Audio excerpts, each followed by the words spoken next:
প্রচণ্ড গরমের পর যখন বৃষ্টি হয় সেটাই হলো রহমতের বৃষ্টি। আবহাওয়া পরিবর্তনের সাথে সাথে মনের পরিবর্তন হয়, খাবারের রুচিরও পরিবর্তন হয়। বৃষ্টি পড়ার সাথে সাথেই মনে হয় ঝাল চটপটা কিছু একটা বানিয়েই খাই। ঘরে ফ্রিজে ছিল কাঁচা লইট্টা মাছ, আর মাছগুলো অনেকদিন ফ্রিজে থাকার কারণে একটু চুপসে গেছে। এই মাছগুলো দিয়ে ভোনা খেতে বা অন্য কিছু খেতে একদমই ভালো লাগবে না, তাই ভাবলাম ঝটপট এই মাছগুলোর ফ্রাই করে নিই। কক্সবাজার রোডসাইড দোকানগুলোতে এই লইট্টা ফ্রাই সবসময় পাওয়া যায়, সেভাবেই বানিয়ে নিচ্ছি। লইট্টাগুলোকে আমি টুকরো টুকরো করে কেটে নিয়েছি। দিয়ে দিয়েছি এখানে হাফ চামচ আদা বাটা, হাফ চামচ রসুন বাটা, 1 চামচ পরিমাণ মরিচের গুঁড়ো আর স্বাদ মতো লবণ। সব কিছু ভালোভাবে মাখিয়ে ম্যারিনেট করে রেখে দিলাম কিছুক্ষণের জন্য।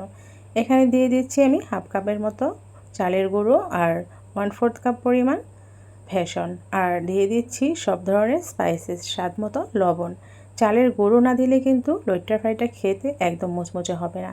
দিয়ে দিচ্ছি এখানে পরিমাণ মতো পানি, দিয়ে ব্যাটারটা খুব ভালোভাবে গুলে নিচ্ছি। খুব বেশি পাতলাও না, আবার খুব বেশি ঘনও না, পারফেক্ট একটা ব্যাটার তৈরি করে নিতে হবে। এখন লইট্টা মাছগুলো যে ম্যারিনেট করে রেখেছিলাম সেগুলো এই ব্যাটারের মধ্যে ডুবিয়ে ডুবিয়ে তেলের মধ্যে দিয়ে দিতে হবে। এখানে ডুবো তেলও নেওয়া যায়, তবে আমি খুব বেশি তেলের ব্যবহার করলাম না। এভাবেই কিন্তু লইট্টা ফ্রাইগুলো একদমই পারফেক্ট হবে।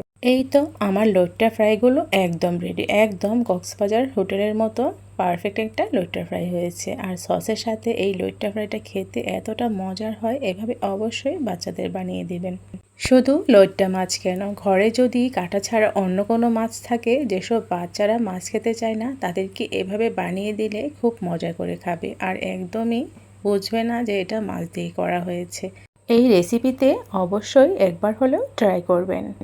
আমার রেসিপিটি যদি ভালো লেগে থাকে তাহলে অবশ্যই আমার চ্যানেলের সাথেই থাকবেন। আল্লাহ হাফেজ।